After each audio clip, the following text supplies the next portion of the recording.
Na regionalni cesti Litija-Zagorje so se začela obsežna gradbena dela.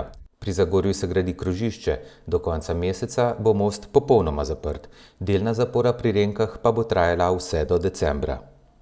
Izvajala se bo sanacija usada na 110-metrskem odseku in sicer seveda pilotna stena pod cesto, potem uredilo se bo vozišče, se pravi brežina se bo sanirala, odvodnjavanje, vsa prometna signalizacija. Z deli so pripravljalni pričeli že 10.8., bo polovična zapora, tako da ne bo vplivalo na samo pretočnost. Nekako rok dokončanja je konec leta, se pravi december.